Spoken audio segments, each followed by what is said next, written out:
السلام عليكم ليكيب. احسن وصفة براج ولا نبرجة كيما يقولوا لها جماعة الشرق، بزاف بنينة وتجي هايلة وتجي تذوب في الفم بمقادير مضبوطة وسهلة جدا. لا فارينة لا والو، تبع الان معايا لاروسات سهلة وبسيطة بسيطة. عندي 3 كيلات هكا تاع سميد يكون متوسط، نحاولوا نديروا شوي نوعية صفرة مليحة.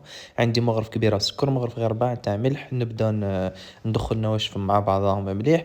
نجيب نفس الصحن اللي درت به ولا البول اللي درت به. ندير منه كيلة غير 4 تاع السمن يكون بارد ونفيضه بالزيت. فوالا دركا نبدا نبسس مليح، ندخل السميد نتاعي والسكر والملح اللي فيه مع السمن هذيك والزيت. فوالا طريقة جد سهلة وبسيطة.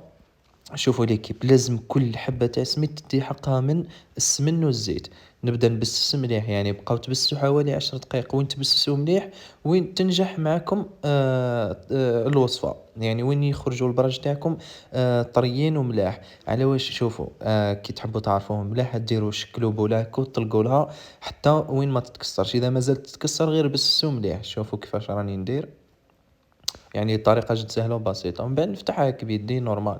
دركا واش ندير، نجبد هذاك السميد نتاعي فوالا نخليها في كوتي واحد اخر ونغطيه ونخليه حوالي نص ساعة. دركا نخدم الغرس نتاعي، درت له شوية قرفة ودرت له شوية ما زهر ونبدا نعجن فيه.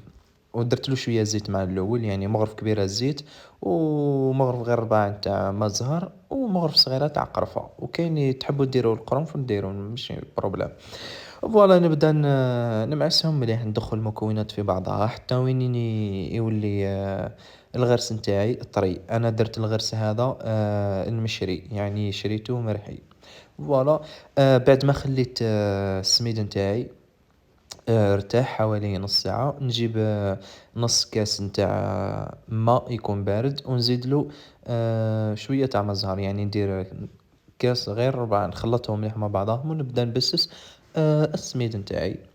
فوالا شوفوا راني نخدم معكم بطريقة سهلة، نحاول نوصل لكم الميساج بطريقة مفهومة وبسيطة. نتوما ما عليكم غير تحطوا لي هذيك الجام الزرقاء وشوية جادور، تخليوا لي تعليقاتكم وشاركوا الوصفة باش نتواصل. انا ثاني نتواصل، نخلي لكم نبقى ديما نقدم لكم وصفات وما نفشلش. المهم كيما راكم تشوفوا راني قاعد نبسس، ما رانيش نعجن ليكيب، ما تعجنوهاش كامل غير بالسو برك، ضموا مليح حتى وين يدخل ما زهر هذاك والماء. يعني كاينين شوفوا كيفاش راني نخدم. كاينين بزاف يديروا بيكربونات الصوديوم، يديروا حلوة تاع خميرة كيميائية، يديروا خميرة تاع الكسرة، يديروا بزاف. بصح هذه طريقة بسيطة تقليدية نتاعنا حنايا، من زمان نخدموها هكا، ما كان لا نضيفوا لها لا الحليب لا والو. فوالا نشكلها هكا، ندير نقسمها العجينة تاعي على زوج. ندير هذه العجينة ندير وحدة كبر من وحدة، يعني دائرة أكبر من دائرة. العجينة الأولى الكبيرة نديرها لتحت. وفوالا ونبدا نضرب فيها هكا ونفتح بيدي ونحكم لي كوتي، نفتح ونفتح ونحكم لي كوتي باش ما كان له تفتح معايا العجينة تتشقق من لي كوتي. هذه هي. شوفوا راني سهل لكم كامل الطريقة، ما تخلقوا ما والو. يعني نستقبل الرسائل نتاعكم، اي استفسار بعثولي. نزيد نجيب كيس كيما هذا، ندير عليه شويه ما زهر ونبدا نفتح الغرس نتاعي. كيما راكم تشوفوا نفتحو ماشي كيما قد العجينه، نفتحو قل من العجينه شويه. فوالا على بالي راني نهضر بزاف، مي راني نحب نوصل لكم الميساج، نوصل لكم الوصفه الحقيقيه، يعني هذه غير ما تبدلوهاش. شوفوا كيفاش راني نخدم.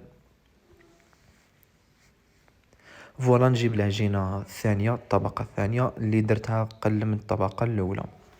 يعني درت زوج كويرات تاع عجينة، الكويرة الأولى درتها كبيرة اللي هي تكون من التحت، والكويرة الثانية تكون قل منها شوية برك ونديرها من الفوق. شوفوا كيفاش راني نفتح فيها. سينو تقدروا ثاني واش ديروا، تفتحوها بالحلال، تفتحوها بالحلال ومن بعد تحطوها من الفوق. وشنو هذه هي احسن طريقة تغلقوا بها المبرجة نتاعكم، يعني باش ما كان لا تحيروا فيها